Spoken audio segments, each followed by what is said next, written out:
প্রিয় দর্শক, সবাইকে আমন্ত্রণ জানাচ্ছি বাংলা ভিশনের প্রতিদিন আয়োজন সংবাদ বিশ্লেষণধর্মী অনুষ্ঠান ফ্রন্ট পেজে। সাথে আছি আমি ইমরুল কায়েস। আজ আমাদের সাথে স্টুডিওতে রয়েছেন ঢাকা বিশ্ববিদ্যালয় পপুলেশন সায়েন্সেস বিভাগের শিক্ষক অধ্যাপক ডক্টর মোহাম্মদ মইনুল ইসলাম। মিস্টার মইনুল ইসলাম, আপনাকে স্বাগত জানাচ্ছি। ধন্যবাদ আপনাকে। প্রিয় দর্শক, আমরা আলোচনা শুরুর আগে চলুন দেখে আসি আজকে প্রকাশিত সংবাদপত্রের প্রধান প্রধান শিরোনাম এবং অন্যান্য গুরুত্বপূর্ণ খবর কি আছে। আমি প্রথমে জানাচ্ছি দৈনিক প্রথম আলোর সংবাদ শিরোনাম, হ্যাঁ জিতলে খুলবে সংস্কারের পথ, প্রধানমন্ত্রীর একচ্ছত্র ক্ষমতা কিছুটা কমবে, কিছু ক্ষেত্রে বাড়বে রাষ্ট্রপতির ক্ষমতা, সংসদ হবে দ্বিকক্ষ বিশিষ্ট, সংবিধান সংশোধন উচ্চকক্ষের অনুমোদন লাগবে, তত্ত্বাবধায়ক সরকার ব্যবস্থা পুনর্বহাল হবে। নির্বাচন বাধাগ্রস্ত করতে একটি মহল ষড়যন্ত্র করছে, রাজশাহীতে তারেক রহমান। আরেকটি শিরোনাম, 90% চাঁদাবাদের হাত অবশ হয়ে যাবে, জনসভায় জামায়াত আমির। আমার দেশের শিরোনাম, ভোটে মুক্তিযুদ্ধ বনাম জুলাই বিপ্লব। আরেকটি শিরোনাম, জামায়াত নেতাকে হত্যায় ক্ষোভ প্রতিবাদ। ইত্তেফাকের শিরোনাম, হ্যাঁ জিতলে অনেক সংস্কার, না জিতলে জুলাই সনদ বাদ, গণভোটে হ্যাঁ জয়ী হলে যা হবে সেগুলো নিম্নে অনেকগুলো বলা হয়েছে। সংঘর্ষের পর থমথমে ঝিনাইগাতি শ্রীবর্দী। সমকালের শিরোনাম, হ্যাঁ ভোট নিয়ে সরকার ও ইসি মুখোমুখি। প্রচার শুরুর 8 দিনে 42 নির্বাচনী সহিংসতা, সংসদ নির্বাচন আইন শৃঙ্খলা পরিস্থিতি ডিটেলস এখানে বলা হয়েছে।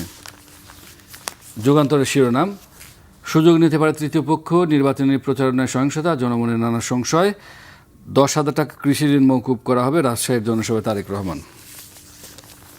দৈনিক ইনকিলাবের শিরোনাম, পরিকল্পিত বিশৃঙ্খলার চেষ্টা, বিগত বছরগুলোর চেয়ে এবার নির্বাচনের শান্তিপূর্ণ পরিবেশ। এরপরে আছে মানবজমিনের শিরোনাম, একটি মহল নির্বাচন বানচালে ষড়যন্ত্র করছে, রাজশাহীর জনসভায় তারেক রহমান। দেশবাসী এবার পরিবর্তন চাইছে, ঢাকা জনসভায় শফিকুর রহমান। কালের কণ্ঠ শিরোনাম, নির্বাচনে এআই এর ছোবল, সরকারের ঋণ বেড়ে 24 লাখ কোটি টাকা। তারপরে পড়ছি কালবেলা শিরোনাম, নির্বাচনে আগে টার্গেট কিলিংয়ের শঙ্কা, শান্তির পক্ষে বিএনপি, অনাকাঙ্ক্ষিত ঘটনায় তদন্তের আহ্বান। বাংলাদেশ প্রতিদিনের শিরোনাম, সহিংসতায় অশনি সংকেত, উত্তেজনা আতঙ্কে থমথমে শেরপুর, সেনাপ্রধানের সঙ্গে মার্কিন রাষ্ট্রদূতের সাক্ষাৎ। আরেকটি শিরোনাম, দেশ রূপান্তরের শিরোনাম, ঢিলে ঢালা পুলিশে উদ্বেগ, নির্বাচন ঘিরে সহিংসতা, প্রশাসনের ব্যর্থতা দেখছে জামায়াত, কয়েকটি প্রশ্ন বিএনপির শেরপুর সংঘাত নিয়ে। এরপরে আছে নয়াদিগন্তের শিরোনাম, নাইকো মামলায় ঐতিহাসিক জয়, টেংরাটিলা গ্যাসক্ষেত্র বিস্ফোরণে বাংলাদেশ ক্ষতিপূরণ পাবে 516 কোটি টাকা।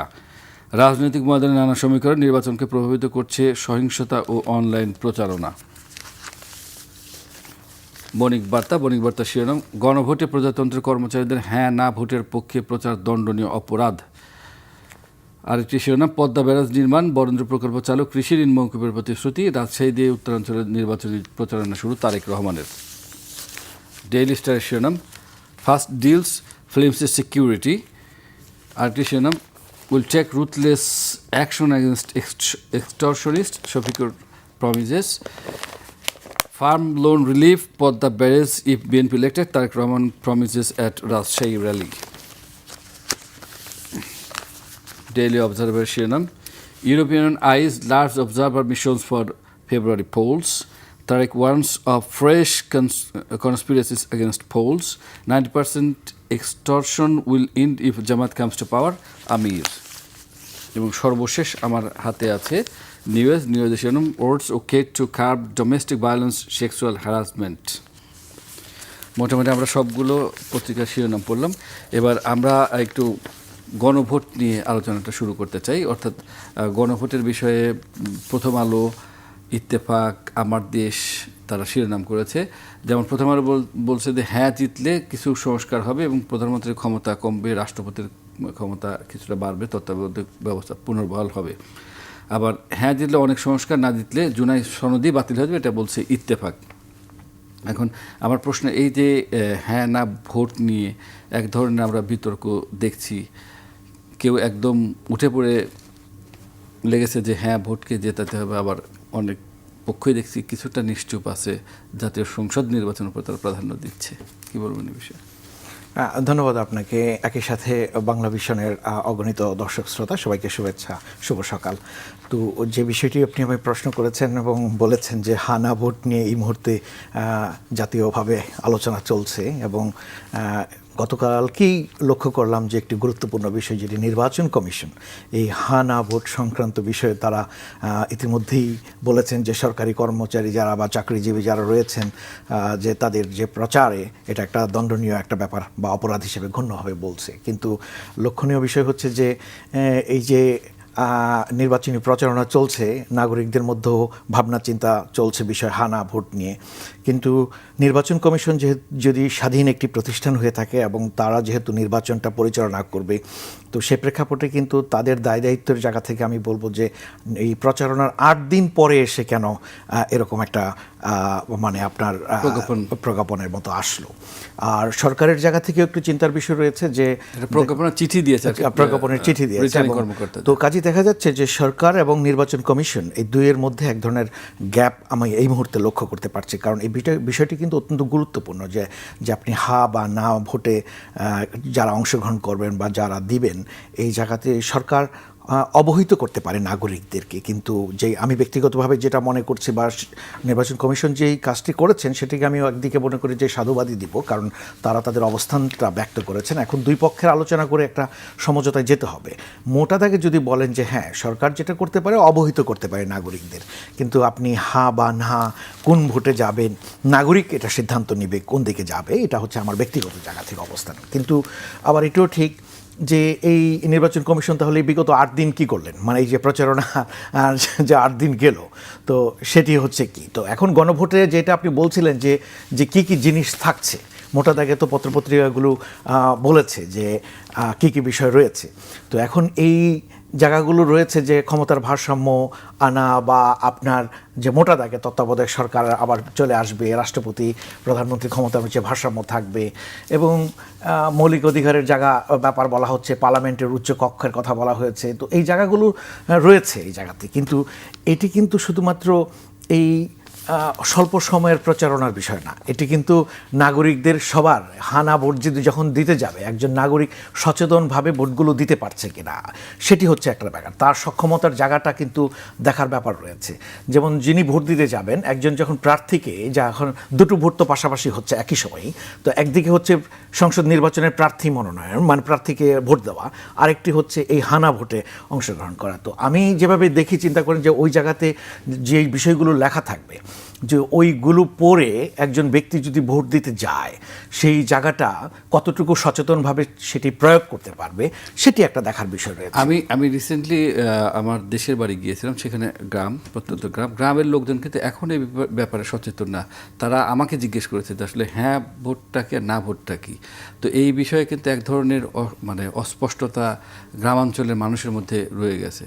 তো এখন আমার প্রশ্ন যে যদি নির্বাচনী কেন্দ্রে গিয়ে কেউ বুঝতে চায় যে আসলে এটা কি, কারণ আর একটা ব্যালট পেপার থাকবে সেখানে বলবে যে হ্যাঁ না ভোট, তখন যদি বুঝতে তখন কি আসলে না তখন সরকারি কর্মকর্তারা কি করবে? না সেটাই, এখন সরকারি কর্মকর্তারা এখন যে কাজটি করতে চাচ্ছেন যে সকল পর্যায়ে নাগরিকদেরকে অবহিত করার জন্য। আপনি জানেন আমি শিক্ষা প্রতিষ্ঠানের সাথে যুক্ত, বিশ্ববিদ্যালয় মঞ্জুরি কমিশন গতকালকে বিভিন্ন বিশ্ববিদ্যালয়কে পত্র দিয়েছে যে দেখেন 56টা বিশ্ববিদ্যালয়, 116টা মানে সরকারি বিশ্ববিদ্যালয় যদি বলেন পাবলিক, এবং 116টার মতো বেসরকারি বিষয়, তাদেরকে বিভিন্ন ক্লাস্টারে বিভক্ত করেছে, করে এখন বিভিন্ন পরিসরে তারা আলোচনা করে সচেতন করবে। তো এটা না হয় বুঝতে পেরেছি যে যারা শিক্ষার্থী আছে তাদেরকে সচেতন করার বিষয়, কিন্তু আপনি যে প্রশ্নটি করেছেন যে গ্রামাঞ্চলে যে মানুষগুলো রয়েছে তারা কীভাবে অবহিত হবে, সেই জায়গা থেকে সরকারের কর্মকৌশল মানে আরও সুদৃঢ় হওয়ার দরকার রয়েছে। কারণ নাগরিকদেরকে অস্বচ্ছ অবস্থায় তারা তো একটা ভোটাধিকার প্রয়োগ করতে যাবে, তো সেই জায়গায় যে ভোটটাই দেয় না কেন, সেটা হা বা না যে ভোটেই যাক না কেন, সেটা তো নাগরিকের পছন্দ। অনেকে না বুঝেও কিন্তু দিতে পারে, না বুঝেও হ্যাঁ পক্ষে দিল অথবা নার পক্ষে দিল, কিন্তু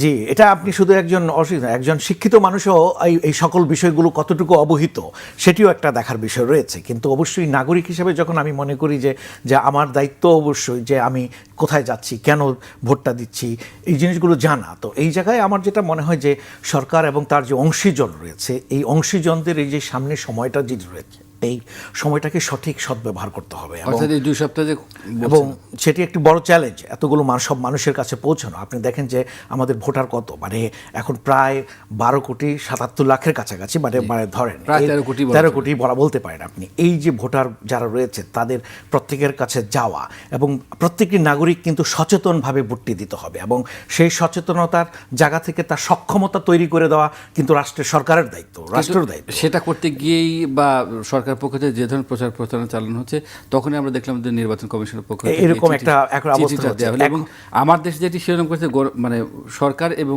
নির্বাচন কমিশন একটা মুখোমুখি অবস্থায়।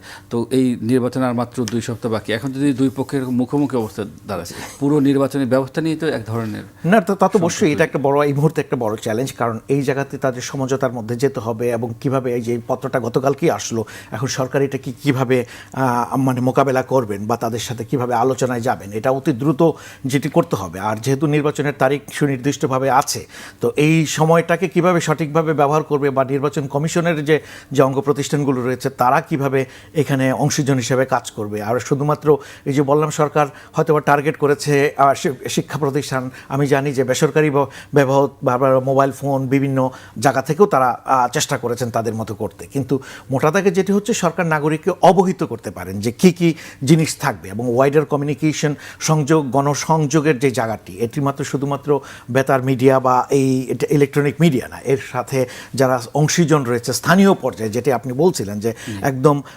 গ্রাসরুটস, কেন্দ্রীয় পর্যায়ে যদি বলি, ওভাবে বলি যে তৃণমূল পর্যায়ে মানুষকে বার্তাগুলো পৌঁছানো এবং পাশাপাশি রাজনৈতিক দল যারা রয়েছে তাদেরও কিন্তু দায়-দায়িত্বের জায়গা। আমি এইখানে আসতে যাচ্ছিলাম যে রাজনৈতিক দলের যেভাবে তৃণমূল পর্যায়ে তাদের লোকজন রয়েছে এবং যত সহজে মানুষের কাছে পৌঁছাতে পারে, বর্তমানে ইন্টারিম গভর্নমেন্ট যেহেতু কোনো পলিটিক্যাল দলের না, পলিটিক্যাল না, তো তাদের ক্ষেত্রে কিন্তু ততটাই কঠিন। তো রাজনৈতিক দলগুলোকে কেন আমরা সম্পৃক্ত বা ইন্টারিম গভর্নমেন্ট সম্পৃক্ত করতে পারলো না সেভাবে?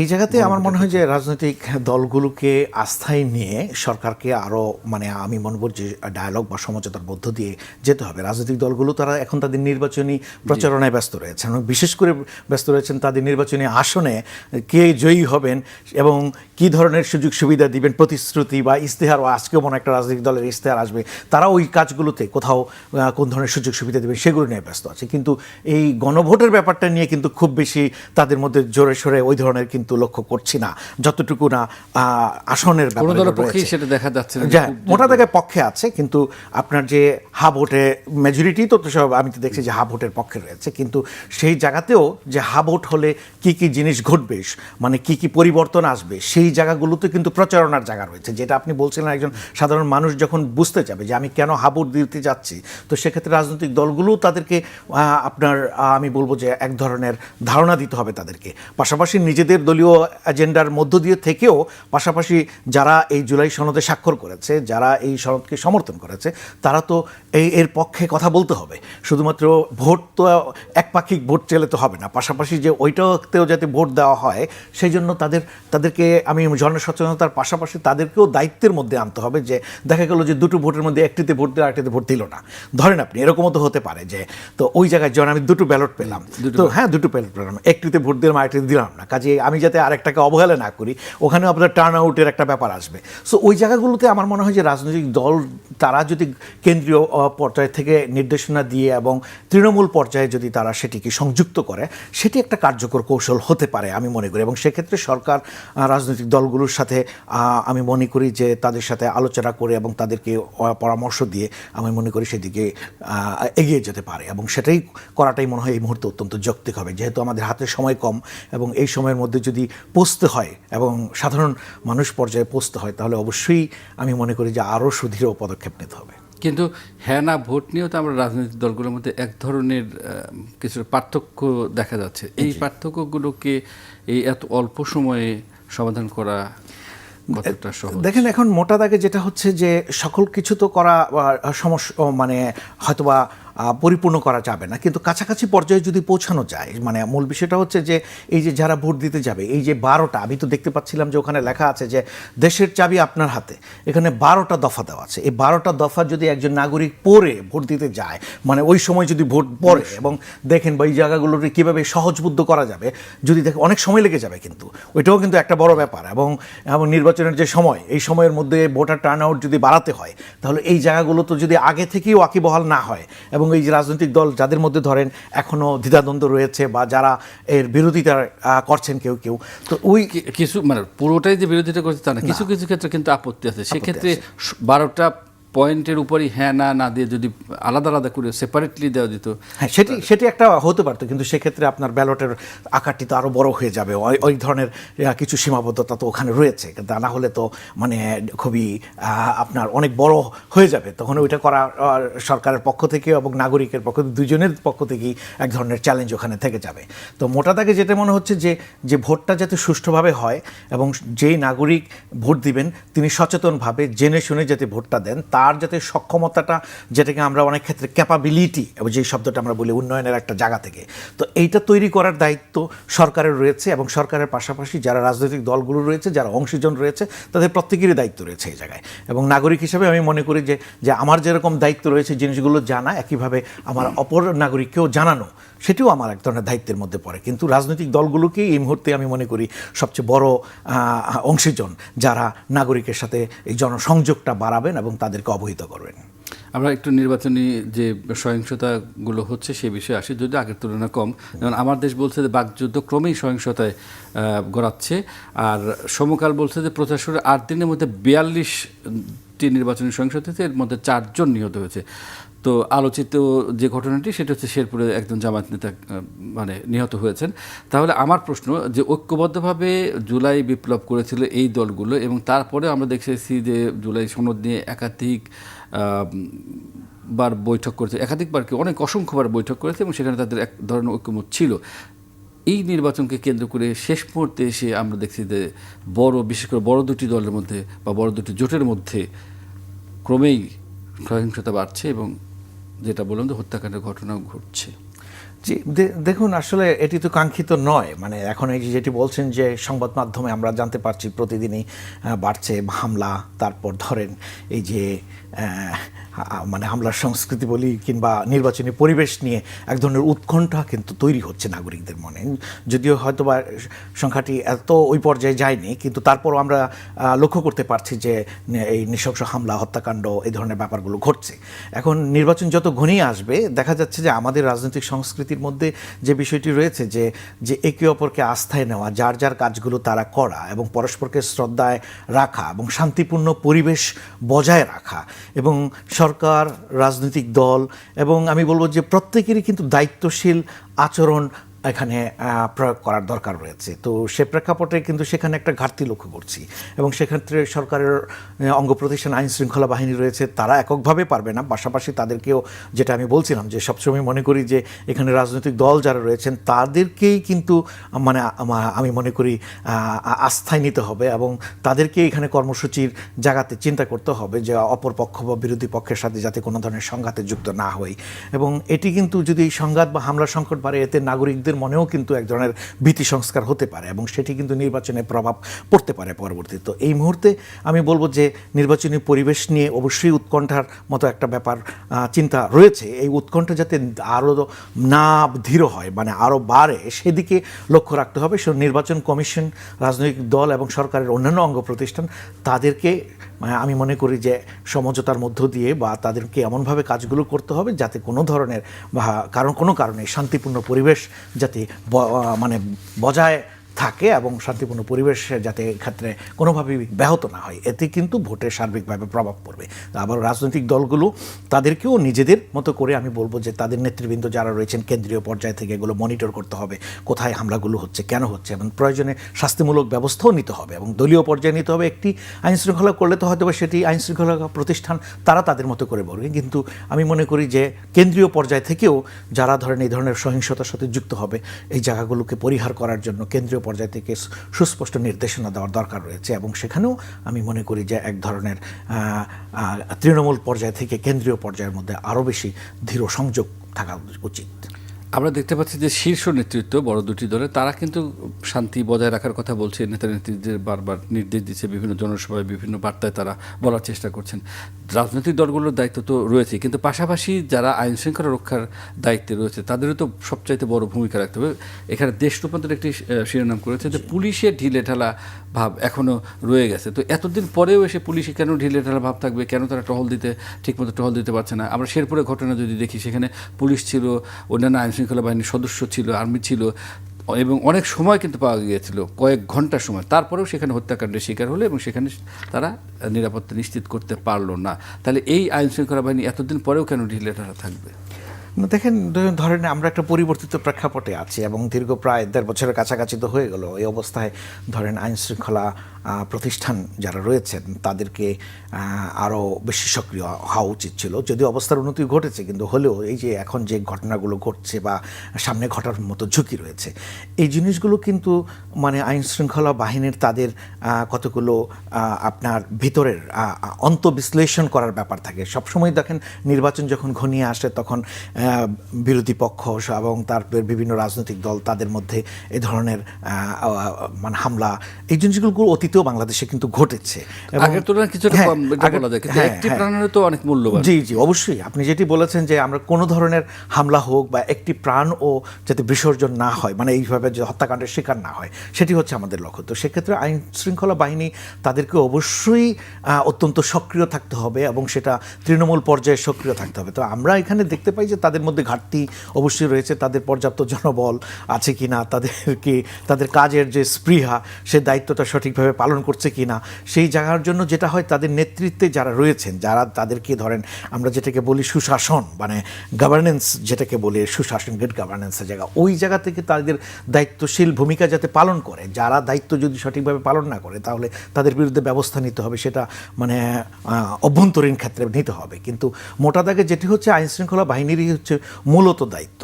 কিন্তু মূলত দায়িত্ব হলো যেখানে হামলা হতে পারে বা যেখানে ধরেন এই ধরনের বিষয় ঘটতে পারে, তাদের কাছে তথ্য থাকতে পারে, সেই তথ্যের ভিত্তিতে পূর্বেই প্রয়োজনীয় ব্যবস্থাগুলো নিতে হবে এবং রাজনৈতিক দলগুলোর নেতৃবৃন্দকেও অবহিত করতে হবে। তো ওই জায়গাটা যেটা হয় যে আপনি হয়তো বলছেন যে কেন এতদিন ধরে পারছে না, এখন সেইটার জন্য তো বিশ্লেষণ করতে হবে তাদের অভ্যন্তরীণ অবস্থা, তাদের পর্যাপ্ত জনবল আছে কিনা, রিসোর্স রয়েছে কিনা, একই সাথে কর্মের প্রতি কতটুকু আস্থা রয়েছে, এবং যদি সেই কর্মটা সঠিকভাবে যদি পালন না করে তার জন্য পর্যাপ্ত ব্যবস্থা নেওয়া, সেদিকে তো লক্ষ্য রাখতে হবে। তো মোটা থেকে যেটি মনে হয় যে দেখেন, আমরা কোনোভাবেই সহিংসতা চাই না এবং একটা সুন্দরভাবে নির্বাচনটা হোক, আমাদের রাজনৈতিক সংস্কৃতির মধ্যে একটা সুবাতাস বউক, আমরা একটা পরিবর্তিত প্রেক্ষাপটে আজকে এই যে জুলাই জাতীয় সনদ হলো, একটা গণ অভ্যুত্থান ঘটলো, মানুষের মধ্যে অনেক বড় প্রত্যাশা, যারা ভোট দিতে পারেনি দীর্ঘদিন, এখন তারা নাগরিক অধিকার প্রয়োগ করবেন, রাজনৈতিক দলগুলো একটা সুরাজনৈতিক সংস্কৃতি তৈরি করবেন।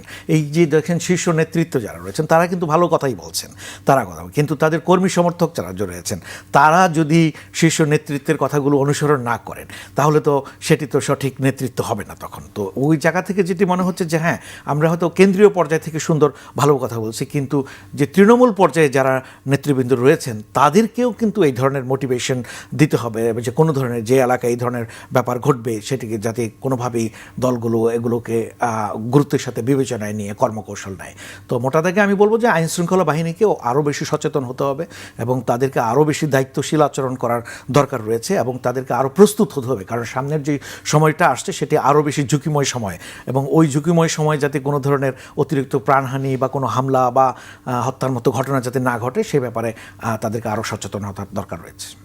এভাবে ইন্টারেস্টিং একটা শিরোনাম করেছে daily star, first deals films security, অর্থাৎ সরকারকে উদ্দেশ্য করে তারা বলছে যে চুক্তি যত দ্রুত করছে তারা বিভিন্ন চুক্তি, কিন্তু নিরাপত্তার ক্ষেত্রে ততটাই মানে ক্ষীণ অবস্থা। তো এই বিষয়ে কি বলুন, সরকারের তো দায় আছে যে সরকার আসলে নিরাপত্তার দিকে নজর না, যেটা এই রিপোর্ট বলছে কম দিয়ে তারা বিভিন্ন চুক্তি দ্রুত সম্পাদন করেছে, বিভিন্ন চুক্তি কিন্তু বিতর্কিত চুক্তি এবং অনেক বছর মেয়াদী, যে চুক্তিগুলোর দায়ভার পরবর্তী নির্বাচিত সরকারের উপর পড়বে। যেমন নিউবোরিং কন্টেনার যে ম্যানেজমেন্টের যে ইয়েটা দেখছেন ডেনমার্কের একটা প্রতিষ্ঠানকে দেওয়া হচ্ছে, এরকম অনেকগুলো চুক্তি কিন্তু করা হচ্ছে এবং তাদের মেয়াদও কিন্তু অনেক বেশি। 25 বছর, 33 বছর, 30 বছর এরকম। জি, না ঠিক আছে, আপনি যেই বিষয়টি অবতারণা করলেন, যে দেখেন যে এটি একটি অন্তর্বর্তীকালীন সরকার, এবং এই অন্তর্বর্তীকালীন সরকারের সময়সীমাও যখন ভোটের তারিখ নির্ধারণ হয়ে গেল, আমরা ধরে নিয়েছি তাদের কত, তো অন্তর্বর্তী সরকারের উচিত তাদের কর্মপরিধি নির্ধারণ করা, যে কোন কাজগুলোকে আমরা করব আর কোন কাজগুলো প্রায়োরিটি অগ্রাধিকার ভিত্তিতে কি দেখব। তো সেটি হচ্ছে সরকারের অঙ্গ প্রতিষ্ঠানের মধ্যে বা সরকারের অন্তর্বর্তী সরকারের মধ্যে যারা রয়েছেন, তাদের প্রথম কাজ হচ্ছে একটা সুষ্ঠু সুন্দর নির্বাচন করা, এবং যে নির্বাচনটা নিয়ে কোনো রকম প্রশ্নের অবতারণা যাতে না ঘটে, এটি হওয়া উচিত ছিল সবচেয়ে প্রথম অগ্রাধিকার। দ্বিতীয়ত যে জায়গাটি ছিল, যেটা আপনি ওই ডেইলি স্টার থেকে যেটা বলেছেন, নাগরিক নিরাপত্তা, সিকিউরিটি, একটি হচ্ছে অভ্যন্তরীণ নিরাপত্তা, আরেকটি হচ্ছে ধরেন বৈশ্বিক প্রেক্ষাপটে যদি আপনি চিন্তা করেন। এখন এই নিরাপত্তাকেও তো আমরা বিভিন্নভাবে আর্থিক, রাজনৈতিক, বিভিন্নভাবে আমরা বিশ্লেষণ করতে পারি, যাই হোক, কিন্তু যে চুক্তির কথাগুলো বললেন, এই চুক্তিগুলো আমার মনে হয় যারা গণতান্ত্রিকভাবে নির্বাচিত হয়ে আসবে যে সরকার, তাদের হাতে থাকাটাই তাদের কি মূল্যায়নটা তারা করে নিলেই ভালো হয়। যেই জায়গাটা আমি যেটা মনে করি যে এই মুহূর্তে সরকারের সবচেয়ে বেশি গুরুত্বপূর্ণ যেই কাজগুলো, সেদিকে লক্ষ্য রাখাটাই হচ্ছে প্রায়োরিটি, রাদার দেন ধরেন আপনি এই যে বহির্বিশ্বের সাথে যে চুক্তি, হ্যাঁ কিছু কিছু চুক্তি হতে পারে যে চুক্তিগুলো অত্যন্ত গুরুত্বপূর্ণ এই মুহূর্তে, মানে যেই জিনিসগুলো ধরেন আপনার কোনো কারণেই মানে ইয়ে করার মতো অবস্থায় নাই। তো মোটা দাগে যেহেতু আমাদের সামনে 1 মাস পরেই আমরা নতুন সরকার পেয়ে যাচ্ছি, এই অবস্থায় আমার মনে হয় যে দীর্ঘমেয়াদী কোনো চুক্তিতে যাওয়া বা কোনো প্রতিশ্রুতিতে যাওয়া যার চেয়ে বরঞ্চ স্থানীয় পর্যায়ে বা দেশীয় পর্যায়ে, আমি বলবো যে দেশের অভ্যন্তরীণ বিষয়ে বেশি মনোযোগ থাকাটাই হচ্ছে কাঙ্ক্ষিত বলে আমি মনে করি। কিন্তু সরকার যখন তার অঙ্গ প্রতিষ্ঠানগুলো মানে চালায়, তখন তো ধরেন তার অনেকগুলো দিককে লক্ষ্য রাখতে হয়, আন্তর্জাতিক বহির্বিশ্ব সকল কিছু দেখতে হয়। তো ওই জায়গাগুলোতে যাতে কোনো বিতর্ক তৈরি না হয়, নাগরিকদের মধ্যে যাতে জন আস্থা থাকে, সরকারের তো তাদেরও তো এক ধরনের জন আস্থার ব্যাপার রয়েছে, তাদের পারফরমেন্স কেমন হলো এই 1.5 বছরে, আমরা কেমন দেখলাম, কোথায় তারা গুরুত্ব দিয়েছে, কোথায় গুরুত্ব দেয়নি। তো সমালোচনার যেমন আছে, আবার কিছু মানে ভালো দিকও রয়েছে, নো ডাউট রয়েছে। তো কিন্তু যখন আমরা মূল্যায়ন করতে যাই, তো ওই জায়গাগুলোতে ডেইলি স্টারের যে প্রতিবেদন করেছে, তাদের প্রতিবেদনে মনে হচ্ছে যে তারা যে এই জায়গাতে হয়তো গুরুত্বটা কম দিয়েছে, যেটা আপনি নিরাপত্তার কথা যেটা বললেন। তো আমি মনে করি যে হ্যাঁ, দেশে যাতে কোনো ধরনের মানে নিরাপত্তাহীনতা তৈরি না হয়, সেটির জন্য আমি মনে করি অত্যন্ত গুরুত্ব দেওয়া উচিত। জি, আর নির্বাচন আমরা আরেকটি জিনিস দেখছি, আমরা শেষ দিকে চলে এসেছি, যে এআই এর ব্যবহার, এটি নিয়েও কালের কণ্ঠ শিরোনাম করেছে যে ফেক ভিডিও, অনেক সময় ভয়েস ক্লোনিং করা হচ্ছে, এই যে নেতিবাচক একটা প্রভাব তৈরি করা হচ্ছে, বিভিন্ন ক্ষেত্রে চরিত্র হনন করা হচ্ছে, বিভিন্ন দলকে কোণঠাসা করা হচ্ছে।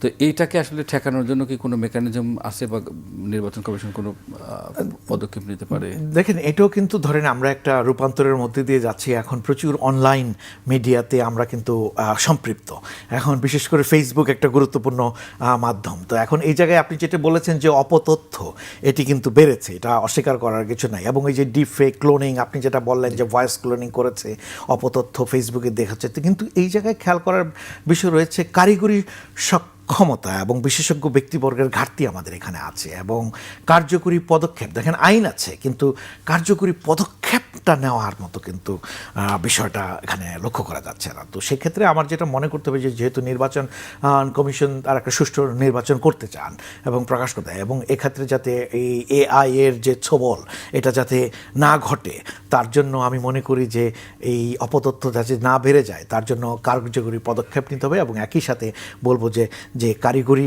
সক্ষমতা সম্পন্ন যে ব্যক্তিগুলো রয়েছে, তাদেরকে ব্যবহার করতে হবে, বিশেষজ্ঞদের। একদম 30 সেকেন্ড আমরা একটা দেখছি যে রাজনৈতিক মধ্যে এখন টাগ অফ ওয়ার্ডস, অর্থাৎ দুই শীর্ষ দলের নেতা, তারা বিভিন্ন ক্ষেত্রেই বোঝা যাচ্ছে যে একে অপরকে কিছুটা ঘায়েল করে দেন, অর্থাৎ কথায় বাকযুদ্ধ চলছে। এটাকে নিয়ে কি বলবো? না দেখেন, রাজনৈতিক দলের মধ্যে, গণতন্ত্রের মধ্যে এটা কিন্তু একটা সৌন্দর্য, আমরা যেটা বলি যে ডেমোক্রেটিক বিউটি। এখানে হবে কি, এই টাগ অফ ওয়ারটা হবে কি, এটা হবে যুক্তিসম্মত আলোচনা, ডিবেট এবং বিতর্ক। এবং যে কোনো জায়গায় বহির্বিশ্বেও দেখবেন যে গণতান্ত্রিক, উন্নত গণতান্ত্রিক সংস্কৃতিতে যেটা এক ধরনের বিতর্ক চলবে, এবং এই বিতর্কের মধ্য দিয়ে নাগরিক বেছে নেবে কার যুক্তিটা সবচেয়ে প্রণিধানযোগ্য। তো এটাকে আমি সাধুবাদ জানাই, কিন্তু ব্যক্তিগত পর্যায়ে যাতে এই এই বিতর্ক যাতে কোনো ব্যক্তিগত আক্রোশে যাতে পরিণত না হয়, কিন্তু সেটা হবে উন্নত গণতান্ত্রিক সংস্কৃতির পরিচয়, এবং সেখানে বিতর্ক হবে আমি উন্নয়নের ক্ষেত্রে কি করব, জনমানুষের আস্থা অর্জনের জন্য কি করব, মানুষের ভাগ্য উন্নয়নের জন্য করব। এই বাংলাদেশ এবং আমরা একে অপরের পদক্ষেপ নিয়েও তো সমালোচনা গঠনমূলক করতে আমাদের পারি। পদক্ষেপ হতে হবে, এটা গঠনমূলক আলোচনা হতে হবে, যেটা হচ্ছে যে ডিবেট মানেই কিন্তু মানে নেগেটিভ বা ঋণাত্মক নয়। তো গঠনমূলক বিতর্কের মধ্য দিয়ে আমাদের এগিয়ে যেতে হবে। জি, ধন্যবাদ ডক্টর মইনুল ইসলাম আপনাকে চমৎকার আলোচনার জন্য। প্রিয় দর্শক, আমরা দেখতে দেখতে অনুষ্ঠান একদম শেষ প্রান্তে চলে এসেছি। আমাদের অনুষ্ঠান আজকে এখানেই বিদায় নিতে হচ্ছে। তবে তার আগে বলছি যে আমাদের এই অনুষ্ঠানটি প্রতিদিন সকাল 9:20 থেকে 25 মিনিটের মধ্যে প্রচার হয়। দেখার আমন্ত্রণ জানিয়ে শেষ করছি। সবাই ভালো থাকুন, সুস্থ থাকুন, আল্লাহ হাফেজ।